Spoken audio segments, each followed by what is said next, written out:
Assalamu alaikum and welcome to Islam in Life with me, Raza Kazim. We have the topic of this program being Islam against racism. Who isn't against racism? Even the racists do not like to call themselves racist. Are the overt racists not just a distraction from recognizing the structural or institutional racism? The Holy Quran says, "O people, we have created you male and female, and made you nations and tribes, that you may know one another. Verily, the most noble of you to Allah is the most righteous of you." Prophet Muhammad, peace be upon him, set a powerful example against racism in the manner in which he treated his companions. Bilal, of African descent, was given the major honor of being the muazzin, even when Arabic was not his first language. He was chosen for his righteousness. The Holy Prophet broke all racism barriers by his treatment of Bilal. But the world we live in today, especially the Western world, has completely different sets of values in matters of racism. Recent media reports about Prince Harry of the British monarchy dating a biracial American actress has unearthed the racism prevalent in the Western media. There was much written about the possible tainting of the blue blood that the royals are known to possess by the black blood of the actress. How do the two cultures compare? We're honored to be joined by our esteemed guest, Professor Tariq Ramadan, to discuss all of these issues. Welcome to the program, Professor. Assalamu alaikum. Wa alaikum assalam. I want to actually start off by picking up on one of the points that was mentioned in there about this idea that we sometimes have, as was said in the introduction. Are we not in danger of kind of replicating what the European version of racism was, and how slavery was actually introduced, and having the people from the Asian or the black backgrounds being considered as slaves, and we're projecting that history backwards into that era? Is that something that happens, or? It could happen. The problem is the way we have to deal with our own history. As Muslims, and as you know, history is not an exact science, but still we have facts, and we know many things about the way the societies at the beginning were structured, and the systemic reality that we have. Yes, at the time of the Prophet and at the beginning and throughout our history, there is the reality of slavery, and there are mechanisms where people were able to free themselves, and others where there was alienation, there was oppression, and there was injustice. But still, what was there is the principle of slavery was within the cultures and the southern cultures in a way which in fact should be understood as completely in contradiction with the Islamic principles. Now, within the context of having this idea of Islam considering, or that one group of people has superior lineage to another, or whatever, you know, that hierarchy of race, as it were, did that exist within the time of the Prophet in terms of what he projected as Islam? No, it was there when Islam came, but it was not supported by Islam.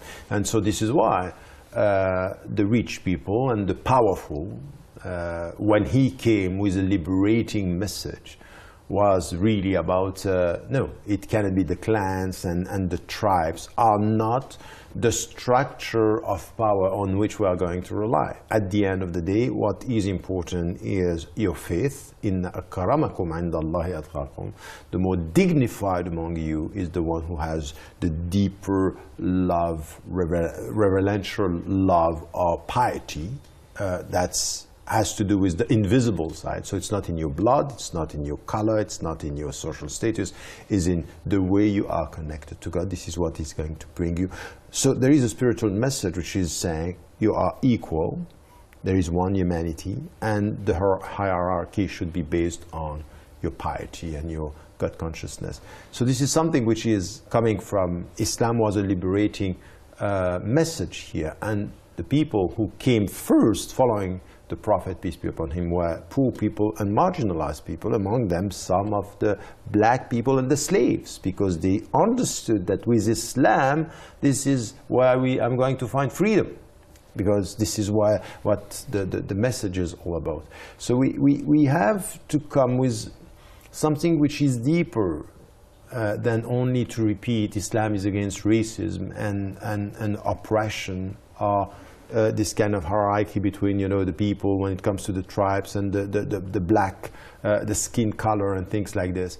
I think we have to go deeper than that, because what we got at the time of the Prophet, peace be upon him, was the structure of a society where the powerful were using their power to say that the Muslim community was made up of poor people and slaves. So we need to get the social structure. We need to deal with the social structure, not only with the status. And the philosophy behind it, which is very important, because in our history as Muslims, we have lots of Arabs who have indulged in slavery. That's the reality of it, and sometimes justifying it in the name of Islam. And this idea of actually trying to promote this equality that has been suggested by the Prophet and that's been propagated by Prophet Muhammad, peace be upon him, how do we go about linking into that? You know, we have to come back to the very essence of the Islamic message here, and to understand that today, look, we are here, we are talking, and we see what is happening in the United States of America. And so how many are really experiencing and living the American dream, where you have black people, African American, Latinos, facing the reality of racism every day, exactly the same in Europe. Not only this, we have a new type of racism now with Islamophobia. And many of the things that we have now about Muslims were experienced when it came to the Jews during the Second World War. So we need to understand the structure, not only the fact. There is a structure here. There is something, you know, the white supremacists, for example, they're not only coming with an idea. It's the whole structure, the way they think about the society and how they distribute power. So you can't speak about racism without talking about the structure of power within the society. We're going to come back to the structure. We do like to keep this show as interactive as possible and really value your opinion. Here's what you sent us this week.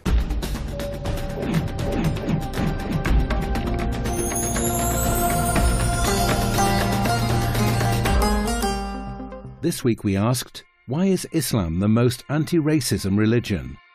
Suleiman from Morocco said, Islam is the most anti-racist religion because you see these values repeatedly discussed in the Holy Quran and in Prophet's teachings. No other religion speaks out so much against racism.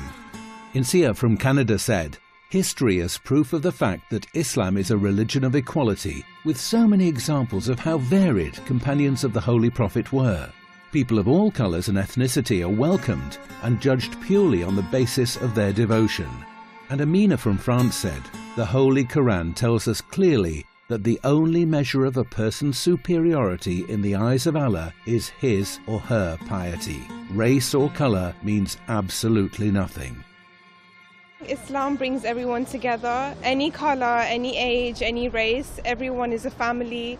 You can go into the mosque and you can be as a family together, sit down together, talk about anything, no matter what the color, and everyone is a big family in Islam. Islam is the religion of equality, so racism these days could be anything. It could be, again, means sexuality, or it's your color of your skin, or your religion, or whatever. But as far as I'm not a religious scholar, I'm a very ordinary Muslim, so as far as I understand the teachings of Islam, it tells you the equality. You have to treat equally everybody, regardless of their color of their skin, their gender, or their religion, or whatever. Any person who is better do the prayers, be justice, trustworthy will be the best.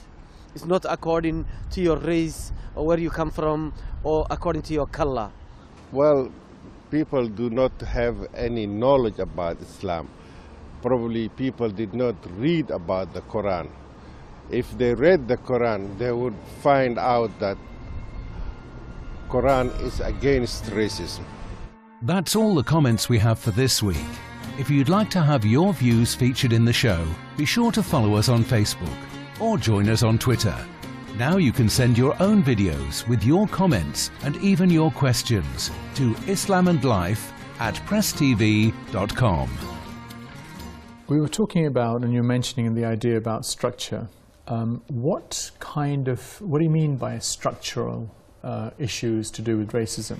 Yes, that's a very deep question when it comes to a society. The way a society is structured is three things. Is where are you going to find power? So it's the institutionalized way you deal with power. So it could be institutions or it could be the legal system. The legal is structural. It's structuring our interpersonal relationship. In this, you can have racism. So an institutionalized racism means that by law, the way you are going to find your way within the society is going to be difficult. When it comes to the state in itself, there is a way that you have structural and state racism, is the way the state is going to deal with the citizens or to define the level of citizenship within. So it's structural. And then the whole dynamic could be not only the institution and the state structure, is the way there is a social dynamics. For example, you can see that in some of the school systems, the way you are going to enter into the school system and the opportunities that you have are not the same. So it could be that it's going to be easier for someone, they are coming from a white background, for example, or even in Muslim majority countries that you can have the same, which is supporting the Muslims versus the others. It could happen, and it happens, in fact, in our history. So we have to go deep in this, which means it's not only targeting somebody, it's the way we consider her or him within the institutions, the states, and the dynamics within. And so in terms of the idea of how, for example, the mainstream media deals with Muslims, there's this idea of freedom of speech and freedom of, having the ability to be able to say if you can get your point across. Is that freedom actually there, or is there racism within that media structure and mainstream media that exists in the West? And that's a very good point that you added into the discussion, because media is, as we say, the fourth power within the society, but it's deeper than that. It's where the expression, that where you can be vocal. In fact, the media should be the space where you can challenge the systemic and structural racism that you have elsewhere. But in fact, it's going hand in hand with the system itself. So it's mirroring the whole system. So you can find exactly the same privileges. The people who are going to talk within the media are the same who are, in fact, organizing or keeping the structural racism that we have. So it's very difficult for the victims of racism to be able to have a space within media and to express themselves. But that's not what the press would say. Press would argue that we have our freedoms, we challenge the system, we challenge the establishment, and we do everything that we can. How would you respond to them? Because they're quite vocal about it. They are vocal, but it's silly. It has no, it's not working. Any citizen, anyone who is a bit aware of the way, things are coming to her or to him, is aware that it's not working that way. It's not, an open space for anybody to speak out, and especially victims of racism. That's not. It's very deep that you can see that when it comes to freedom of expression, or who has the right to speak out within a society, always the same. And it's connected with the media, because the media is not only, expression. Media, it's business. It's money, it's power. So who is going to speak? How do you think that a state with its institution is going to open up a space within the media, destroying the whole system that is keeping the society and the privileges and power for some people? It cannot work like this. These are the same people sometimes. So this is what we are talking about when it comes to the systemic, the structural dimension that you have within our societies. And I would say the only way for people who are victims of races to go beyond the whole dynamic. It's not to keep the discussion on the fact and to be victims. It's to understand in which way you are within the process and trying to empower your presence within the system by challenging power and challenging the cultural capital of the privileged people within the society are the supremacists when it comes to a specific culture, a specific color, or a specific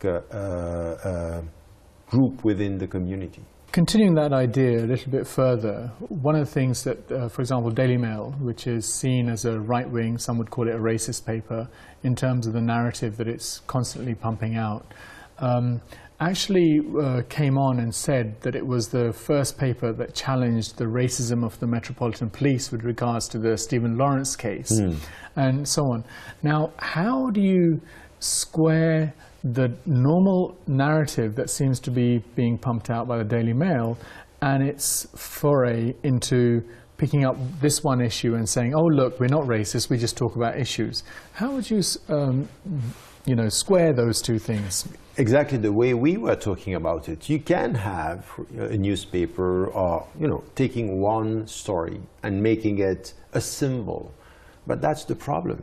You don't fight racism only with symbols. If this would be the case, in the United States of America, the symbol Barack Obama would have, put an end to anything, which was, and it's not at all the case, because it's under Obama that you have Black Lives Matter.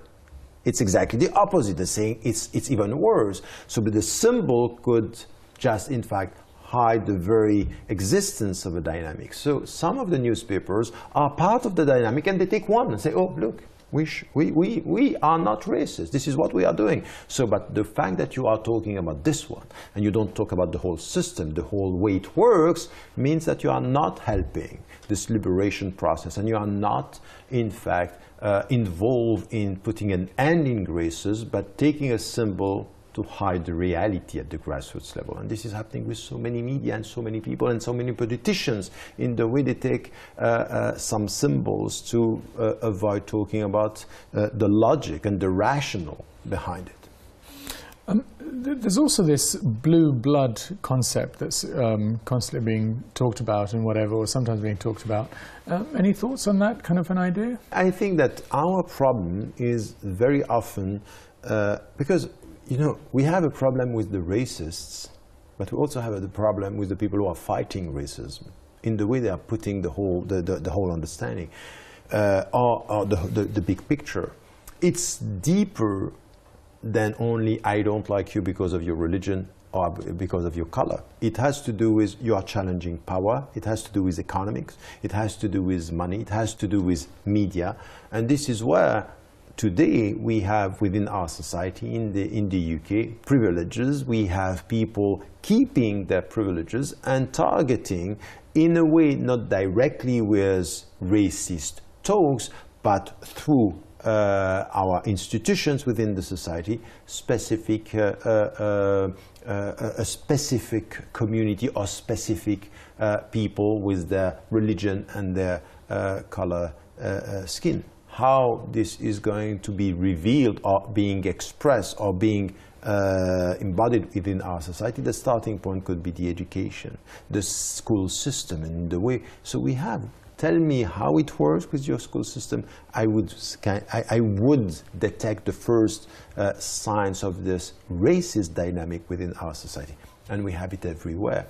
And by the way, we are talking about the West here, but we have to be serious about the fact that in many Muslim majority countries, we have exactly the same. I saw this in a way which is not acceptable. So we sometimes have to come back to Islam. And for example, saying, Islam is the religion which is the more or the clearer or the most important messages coming from Islam when it comes to racism. I would be cautious with this because in fact in Christianity, in Judaism, and in other it might be not the case in the Hindu tradition because of the caste and the system here that is problematic. But we are all saying the same. So the problem has not to do with the message, has to do with us as believers. One of the issues that comes up with this narrative that you've suggested is this idea that Muslim countries and Muslim majority countries which have been colonized have adopted the hierarchies that the colonizer has actually given. So within that context, there has been a projection of this. How would you respond to that? Yes, I think that's right. The most dangerous colonization is the colonization of the minds, and Muslims have very often integrated the structure that were imposed onto them in the way they were thinking. To the point, Frantz Fanon was saying, one of the racist characteristics of colonialism is to target the woman. Free the woman, you will free the people, because this is, and it's a perception which has to do with the way you translate power with these people, the indigenous, these people who are backward. So there is here a mindset which is, how am I going to civilize you? So this is racist. This is pure racism. This is a deep way of translating the reality of racism, and this is where, as Muslims, we first, not only as Muslims, by the way, as potential colonized people or after the colonization, to be equipped with the instruments of our own intellectual, cultural, and social independence. So we need to be clear on this. Racism has to do with power, and you face power with a clear message that you are now dealing with the system, not only with the thoughts. One of the things that has come up is this idea of Prince Harry of the UK being criticised for dating a black woman, and the issues that have come up that somehow as a result of this the royal blood is going to be tainted and so on and so forth. That whole concept, how do you, where do you start in actually dealing with this whole thing? First, the concept of monarchy itself and the implied racism that exists within that, but also this criticism of him dating the black person and the fact that that so-called blood will be tainted in terms of how it progresses. No, it's outrageous even just to talk about something like this. But it means something quite interesting, is that behind this monarchy and this ideal, many are not only talking about the status, they are talking about the white supremacy. It's the whiteness. Britishness has to be with being black, white and not black. Anything which has to do with black, or even the Arabs, what happened even with Princess Diana was also something which is, an Arab within the family. That's a problem. So you have this before as something which is challenging the fact that it's a power symbolizing Britain, but with the cultural side of the equation, which is whiteness, as opposed to anything else, so not white. So I think that we have to be clear on this, but by saying what? Only by challenging it, by saying, no, this is something which has to do with the past, and the historical dynamic is going to shake in all this. We have to be patient, we have to be clear. So our principles should be clear, and our way of dealing with the institutionalized and structural races should be clear as well. And we have to rely on time by doing what we have to do. Social equality, no racism, that's not acceptable, and we cannot accept any translation of this on the ground in our daily life. Many interesting points being made. Our preoccupation with individual acts of xenophobia or of racial mixing, which are held up as examples of racism or anti-racist models or multiculturalism, often move the focus away from the structural racism that exists in the world today. The Islamic focus against racism needs to take into account, as well as find ways of countering the structural racism that is rampant in the world today. That's all the time we have for today. I would like to thank Professor Tariq Ramadan for joining us, and I thank you all for watching. Until next time, goodbye.